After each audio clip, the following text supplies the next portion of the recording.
p.m. and we're going to get started. This is the Audit Committee meeting today in order to interview applicants for the Inspector General nominating panel. So really appreciate everybody for applying for this very important panel. We're going to have three particular groups because that way I think it's one of the best ways to get everybody quickly and for it to flow. So start right away with Jerome B. Brown, Michael E. Fadden, and Beryl L. Feinberg. So familiar names.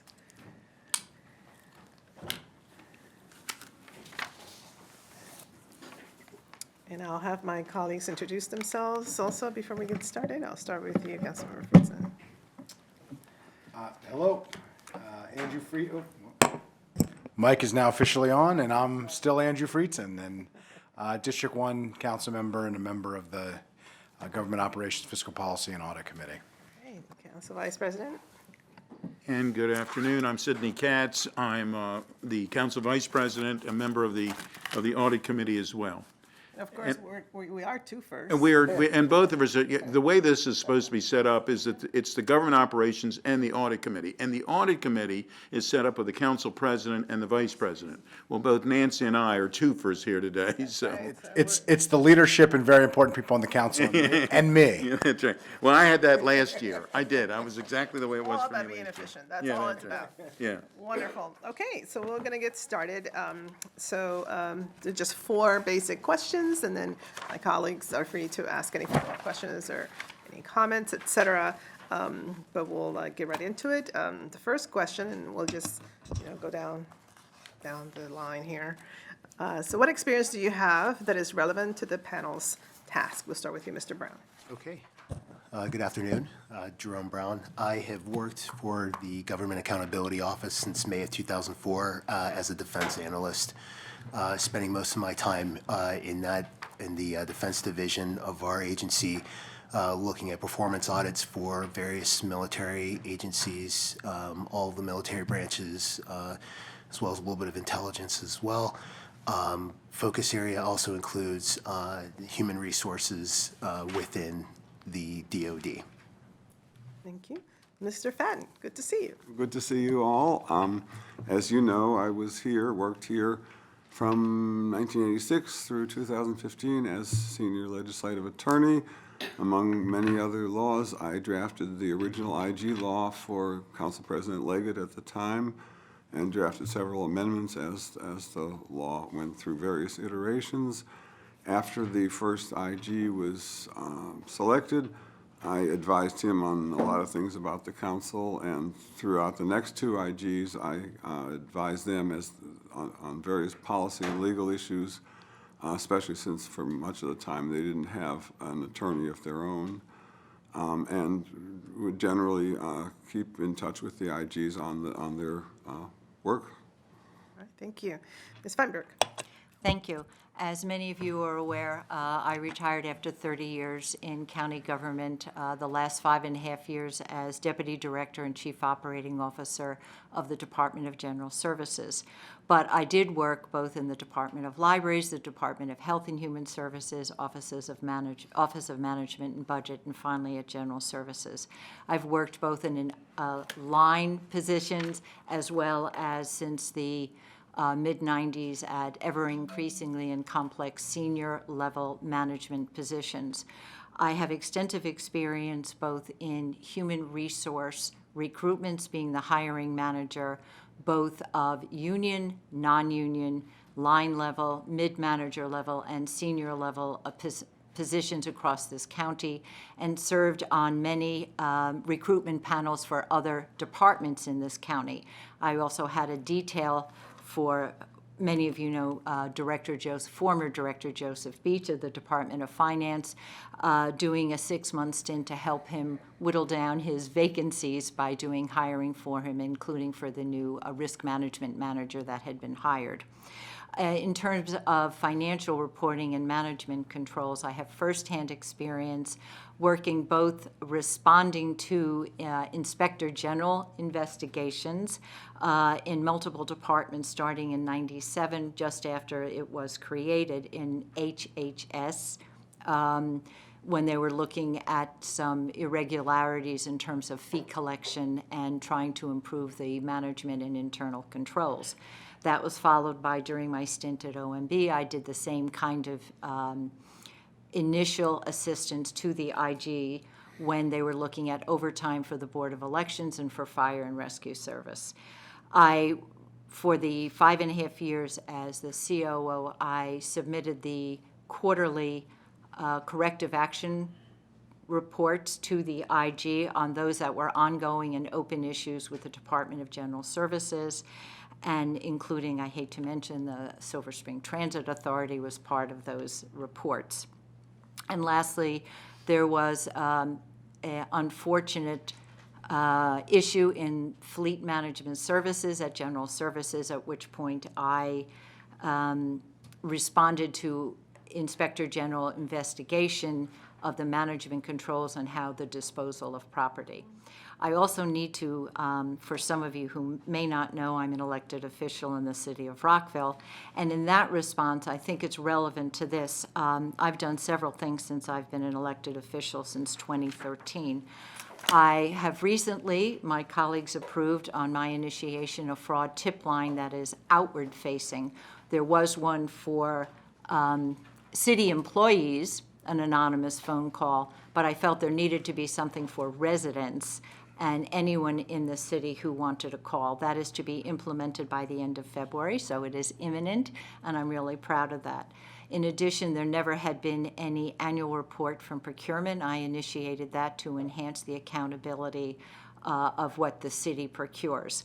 And lastly, I had an initiative last year for periodic and routine internal audits that would be done either in response to a need that was identified or to get different departments accustomed to the idea to improve efficiency. And as well, it could be requested by either the city manager or any of the electeds, mayor and council. So those are directly related to showing accountability. Thank you. Thank you. What do you believe is the role of the Inspector General, and can you share what you believe to be the attributes of an ideal Inspector General? Mr. Brown. Could you repeat the question? Sure. What do you believe is the role of the Inspector General, and can you share what you believe to be attributes of an ideal Inspector General? Someone that understands controls and procedures, processes and procedures, but specifically controls, and has an auditing background. I would say those would be the main items. Mr. Patton. I think the IG, as it's shown in the law, the very beginning of the law under goals, has really two different roles. One is a kind of an auditing / fraud watchdog role, and the other is an effectiveness and efficiency role in which the IG is detached from county government and the other agencies, but out there looking for ways to improve what's going on that don't necessarily involve wrongdoing, fraud, malfeasance of any kind, but just can look at what's going on from an experienced perspective with other government agencies, most likely, or the private sector, and point out ways to improve things. I don't think the IG, him or herself, needs to be an auditor. The IG will need to have experienced auditors who understand the Yellow Book in the office. The IG, him or herself, need not have that qualifications if he or she is otherwise suited for the job.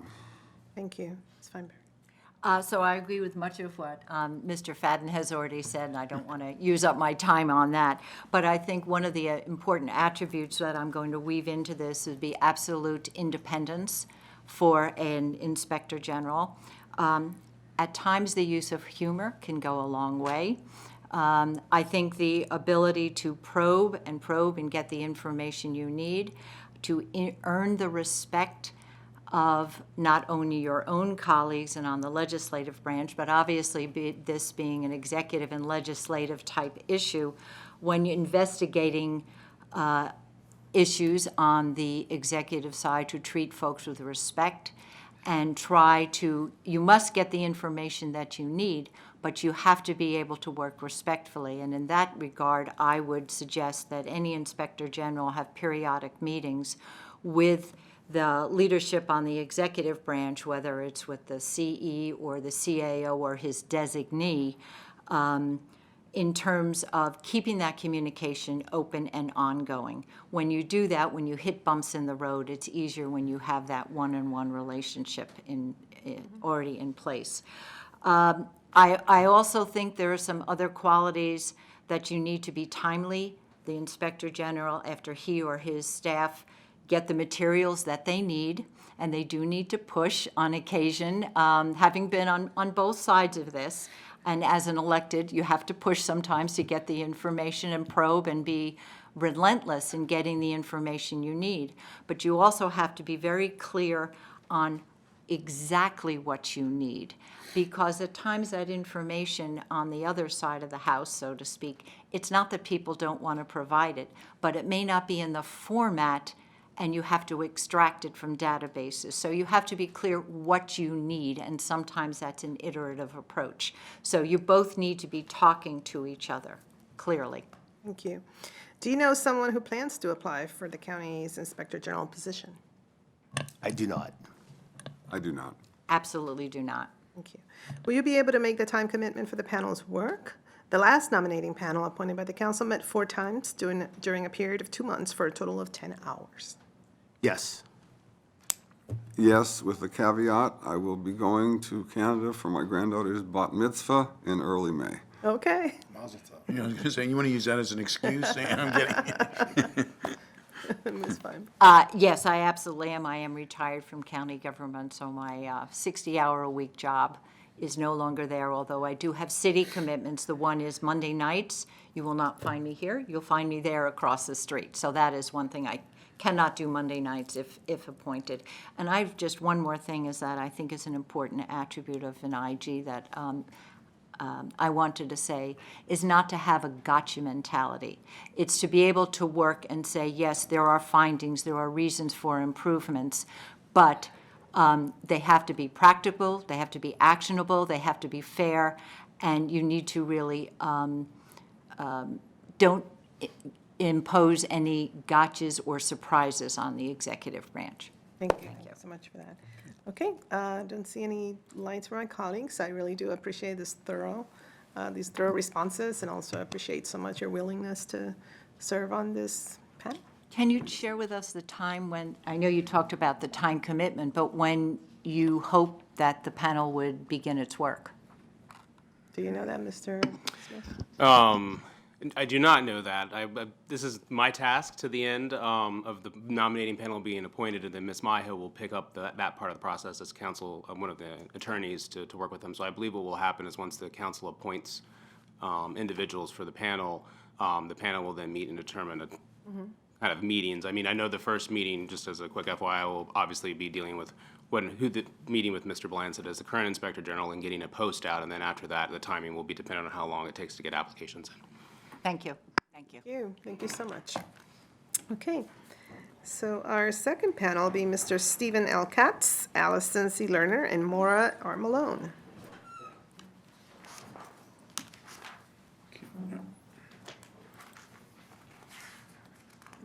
We're not going to introduce ourselves again, are we?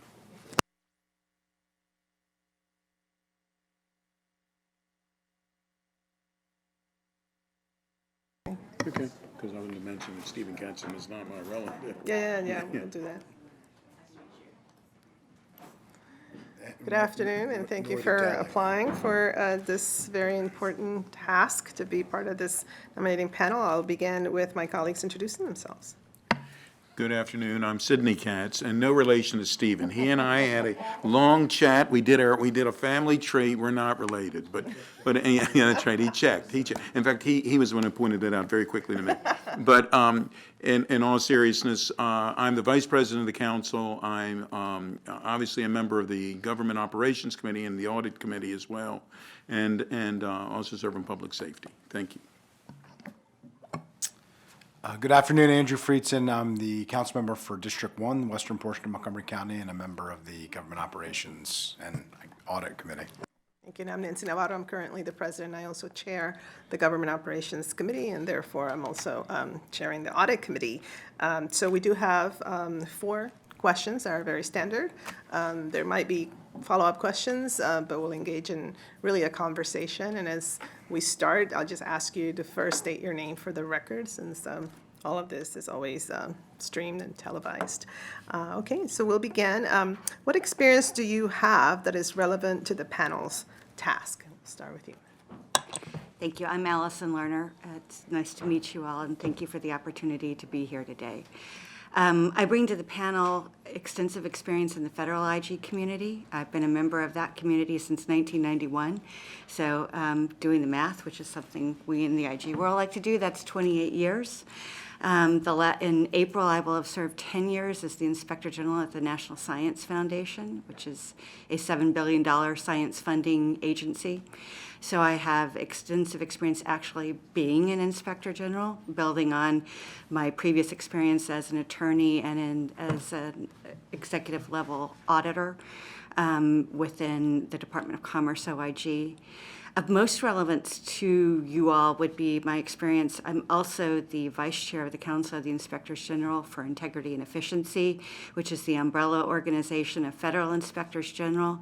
And in that role, I chair the IG candidate panel. And in that capacity, over the past 2 years, I've interviewed over 60 plus people who are interested in serving as presidentially appointed inspectors general. I've also worked with heads of agencies. Federal IGs are split between ones appointed by the president and ones like me who are appointed by the heads of their agencies.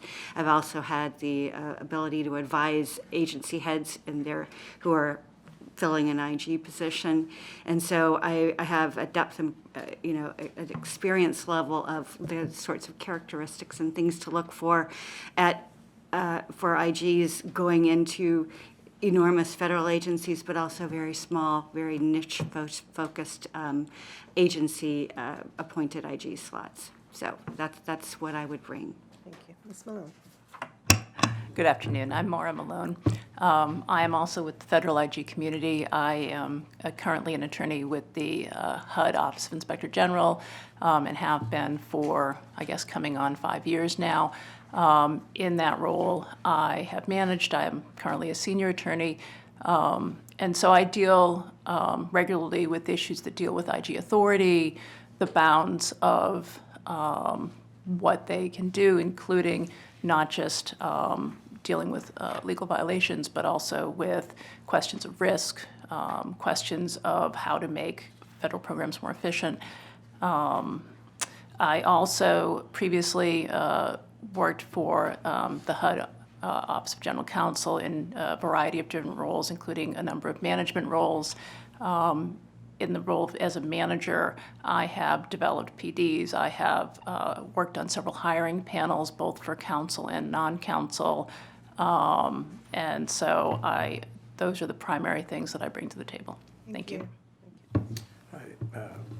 My name is Steve Katz, and I appreciate you inviting me here today. I also want to just say, I think Allison would agree with me, that I'm just very impressed that the three of you are here, that you're personally chairing this, that you're making accountability a priority in the county.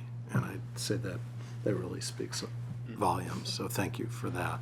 I'm also very impressed by everybody I've interacted with here, and I hope you can find a role for all of us, yes. Because I don't know if you were aware that such talent existed and are available to you. We're very fortunate that way. Do a great job. So as I said, my name is Steve Katz, and I began my career in the federal government as an investigator in the House. and I led oversight and investigations of federal agencies and to some extent on the international level. And I very fortunately became counsel to former Senator John Glenn, who wrote the Inspector General Act. And that was really my introduction to inspectors general. The law was written in '78, and the number of IGs, as Allison has indicated, has grown in terms of presidentially appointed, Senate confirmed, and then non-presidentially appointed, hired through the regular civil service process. But we had oversight over all of that, and I spent a lot of time with Senator Glenn, both strengthening the oversight, the laws related to IGs, but also overseeing individual IGs, and actually led the investigation and removal of an IG. So we had a scrutinizing approach and working closely as well with other related agencies. I have an expertise in the area of whistleblower law. That was also part of our jurisdiction. I went on to be chief counsel to the chairman of the Merit Systems Protection Board. For 4 years, the MSPB is the federal agency that hears all Office of Special Counsel investigations of whistleblower cases, but also whistleblowers who come forward as what they call an affirmative defense in your personnel action, response to a personnel action. And after that, I went to GAO as the senior advisor to the head of GAO. And one of the things that I did there was really focus on the management of an accountability organization. And the other thing that I think I did, aside from helping strengthen the organization and really determine, as we right-sized, what positions are needed to focus on what and how to interact, as Beryl indicated before, there's got to be strong communication between the accountability organization and the legislative branch. And in the federal government, GAO is part of the ledge branch. You would think they would all get along better, but it's very complicated. It's like having 535 bosses. So I agree that there's got to be that level of communication. From my background, I would always do it on the record, not casually. So something like this is really a very good forum. At GAO, actually, there were no meetings between the IG community and GAO in the past, and I initiated that for the Comptroller General.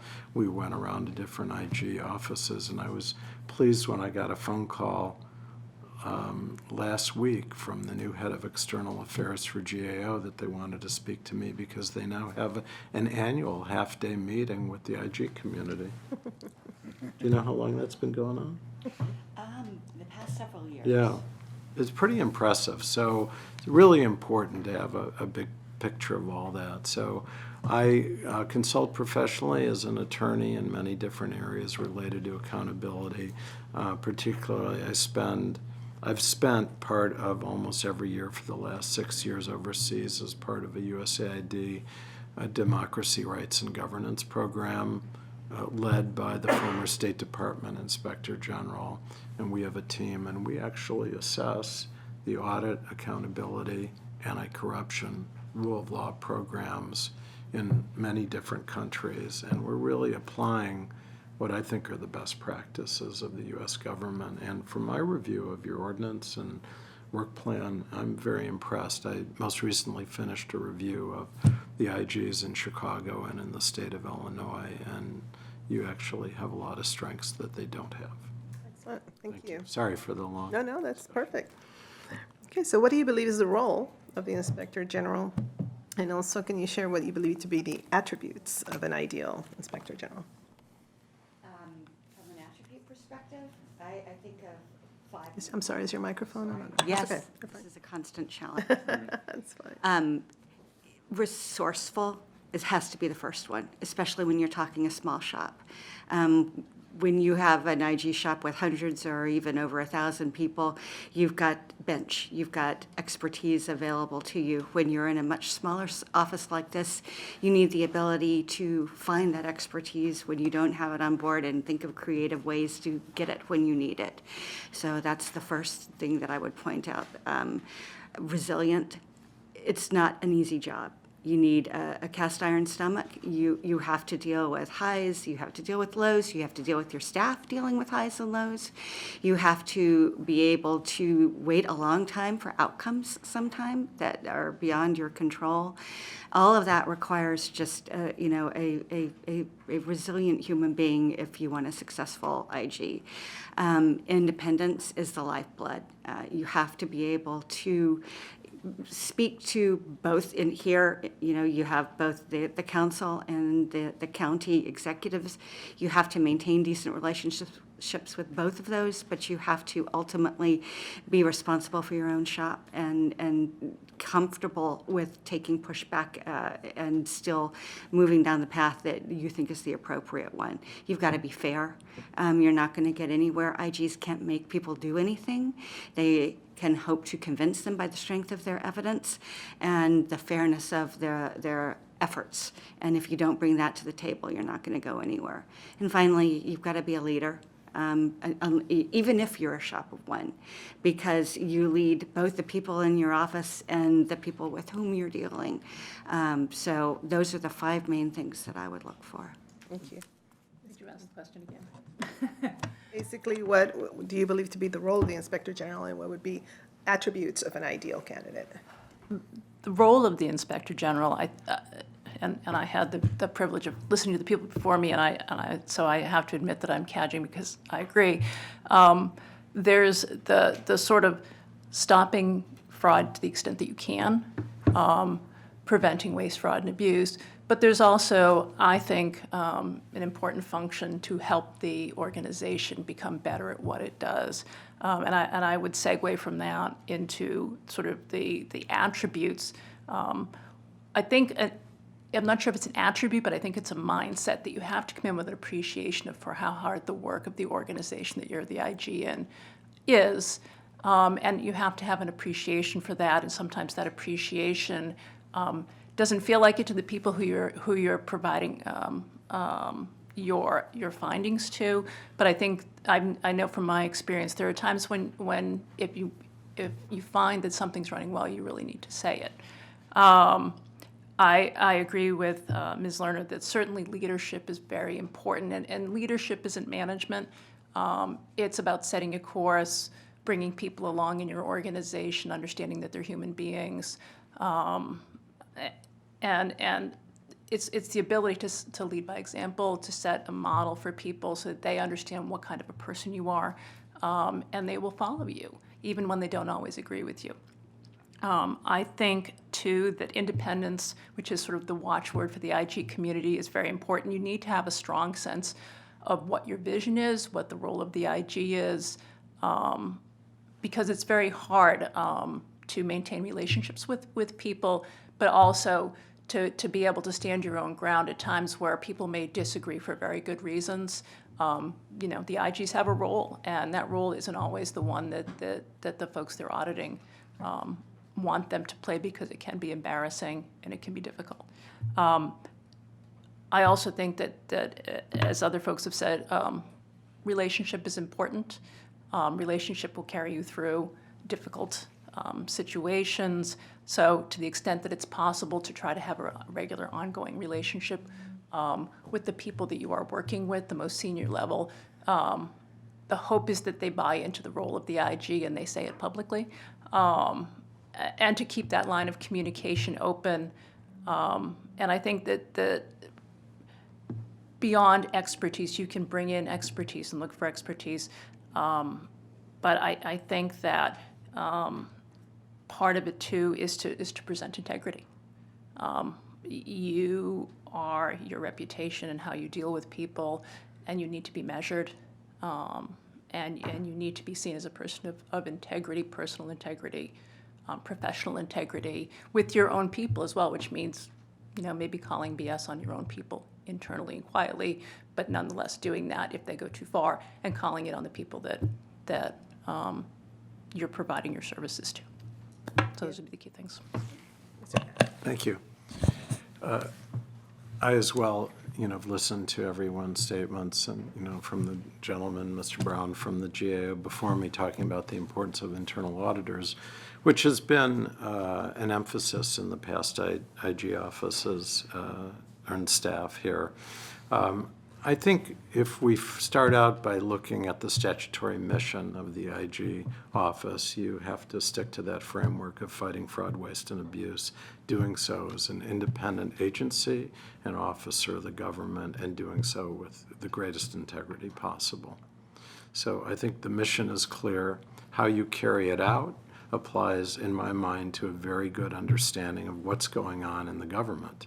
I think it's very hard just to come in from the outside as the leader of an IG office and not understand the agency top to bottom and make that a continuing learning process, because even in the federal government, the IG offices are significantly outgunned by the number of people in the agencies, and at the state and local level, it's even more extreme. And I think that one of the leadership traits that I would encourage in IG is someone who actually feels like they're leading a team in their office. And the reason I say that is that the team members are more likely to be out in the field or doing research and investigations, and there's a constant need to replenish what's going on. I think probably most of us here in the room today have at some point in time worked at very high-level offices and felt isolated, which is very common. And the way you overcome that is that you increase your communication internally in your own team and make them part of your strategic plan. It's often harder in an accountability office because there's so much going on. You feel that you're behind the eight ball. So I think internally, though, that's very important. I also think it's very important to get your career staff right. I've done a lot of work on right-sizing IG and accountability organizations. It's not as easy as you would think, because the ball is always moving. But if you get too locked into one area, such as audit, then you don't have, as the gentleman said earlier, the ability to focus on governance and the long-term monitoring. And IG offices can actually be very helpful in setting up indicators so that agencies can manage better. And I think it's very important to use them as an independent sounding board. I would agree with everything I've heard from everyone else. I would add a few things. One, the phrase, you do have to be able to speak truth to power, which is very important. It doesn't mean you lecture them. It doesn't mean that you're condescending in any way, but you have to hold your ground and recognize that they may not have heard this before, but they need to hear it. The other point I would like to instill in an IG that they should instill in county agency executives is the ability to listen to their own people. We have whistleblower laws. They can only do so much. It's very important for managers to be required to have an ear to the ground so that when somebody comes in, whether it's sexual harassment or fraud or a procurement issue or discrimination issue, they can play a more active role in notifying the IG. And it's really better if it works that way as opposed to coming out of the blue. So I don't think I would add anything more. I think you do have to be able to multitask and be multidimensional. In any one day, you in each of your positions could be upset about an IG report. Another council member could call the IG in and get mad at them for something. You could have a low employee survey result in your agency. What do you do when all these things happen at once? And I think Allison's point about being resourceful in an agency like this would be very important too. Thank you. Okay. Do you know someone who plans to apply for the county's Inspector General position? It's possible. I don't have any specific knowledge, but given that I know many people from the federal community, it's quite possible that I might know someone down the road. Okay, thank you. I'm not aware of anyone. And I don't either. Also, will you be able to make the time commitment for the panel's work? The last nominating panel appointed by the council met 4 times during a period of 2 months for a total of 10 hours. I chaired that panel, so I have a pretty good idea of the time commitment, and yes, I can make that work. Excellent. It doesn't seem to be a problem, no. Great. Fine for me. Thank you. Thank you. All right. Well, I thank you for your time, and we definitely will be in touch for this very important assignment. Thank you so much for being here. Okay, so now we're going to move on to our third panel. This is the final panel, and it'll be Nicholas J. Novak, Stuart D. Rick, and Charles J. Sheehan.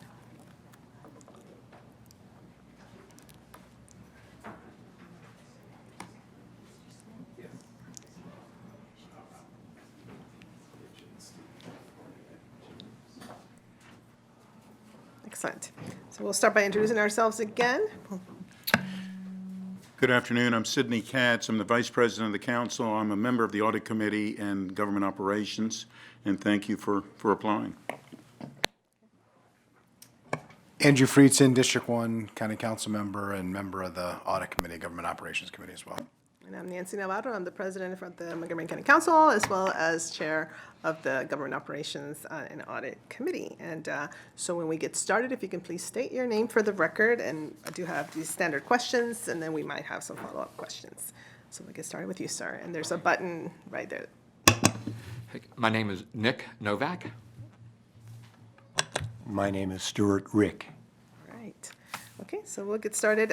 What experience do you have that is relevant to the panel's task? We'll start with you, Mr. Novak. Thank you. I have been working in the federal government sector for 30 years. I'm currently the Deputy Inspector General at the Pension Benefit Guaranty Corporation. It's a small agency. They protect the pensions of the private pensions around the country. I've have approximately 15 years at working in Inspector General's offices, and the remaining years I was either an auditor, a forensic auditor, and I have 7 years at the U.S. Attorney's Office in Washington, D.C., conducting audits and investigations. Thank you. Well, I've been listening to the other candidates, and I would not claim to have the background with the IG community that they have, although I am familiar with the work of the IGs through my dealings with them as a attorney, senior executive, and ethics official with the federal government, and at the county through my dealings with the IG's office when I was serving on the Montgomery County Ethics Commission. I think what I could bring to the panel, in addition to some familiarity with the work of IGs, has to do with personnel aspects, because this is a selection process. This is going to be a personnel action, and over the course of my career, I rated candidates and was the deciding official for many applicants for federal jobs.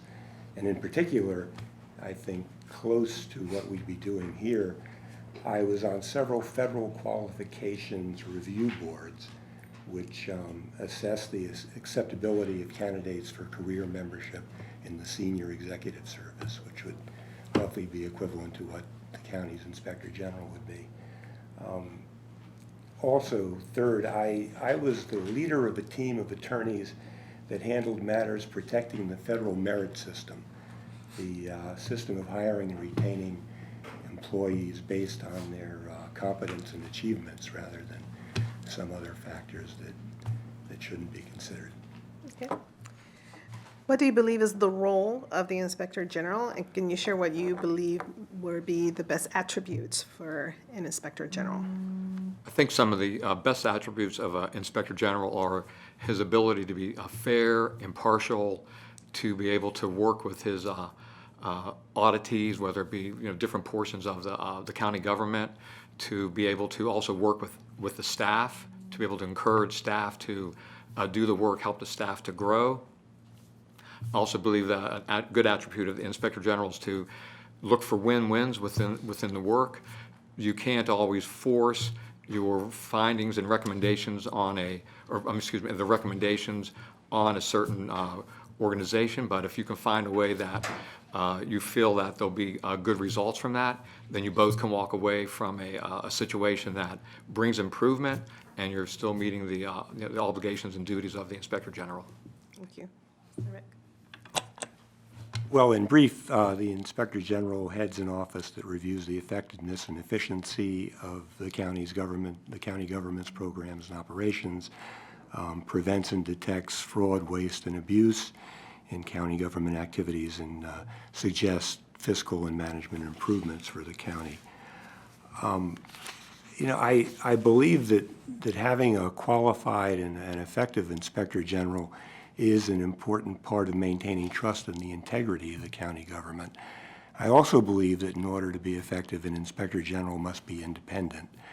So I think it's excellent that the selection process for the IG is going to start with a panel of people who are disinterested, in the sense that they're separate from the officials and programs that the IG will be overseeing.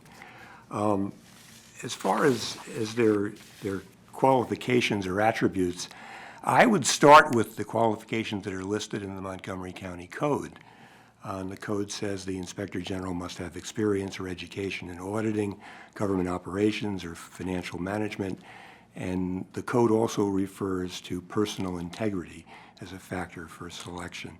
So ideally, I believe the nominating panel should be looking for candidates who not only have a college degree, but also a CPA certificate or a Juris Doctor degree, financial management and supervisory experience in fraud detection and prevention, and even though the code says or, I think we're talking about the ideal, if they could have all these things, experience with financial audits. Also, the panel should be looking for candidates whose personal and professional conduct has shown them to be honorable and upright. Finally, I think an ideal candidate would be familiar with the county's programs and activities, so they could get started more quickly with their work. Thank you. Do you know someone who plans to apply for the Inspector General position? Not aware of anyone. I do not. And also, will you be able to make the time commitment for the panel's work? The last nominating panel that was appointed by the council met 4 times during a period of 2 months for a total of 10 hours. Yes, I am. Yes. Wonderful. Well, yes, Councilmember Friedson. Yeah, I just wanted to note, it was mentioned before, but it's extremely exciting, after hearing all of the candidates and our careful review of all the applications, the embarrassment of riches and the enormity of talent that we have is just staggering and humbling, frankly. But I think this is a really critical job, one that I think requires a really important group of people who will select it, and I have significant confidence we'll get there, but we have a very difficult job to do in order to figure out from this incredibly talented group of people, we choose a smaller pool. So thank you all for being willing to do it, and I am a proud Montgomery County resident today. Council Vice President. Yeah, and let me just echo exactly what the council member just said. You all have made a very tough decision for us. Every one of you, every person that spoke today is certainly very, very qualified. So we thank you for applying, and we'll figure this thing out, but it's not an easy thing to figure. Absolutely. I echo the sentiments of my colleagues. I really do appreciate you taking the time to come over, and we will definitely be in touch very soon because this is such an important and pivotal position for our county. So we take this very seriously, and it's obvious that with all of the expertise and talent that has been in display today, that we will be able to select an appropriate candidate for IG. So thank you so much. And with that, I think we are adjourned, and then we'll be in touch regarding this election.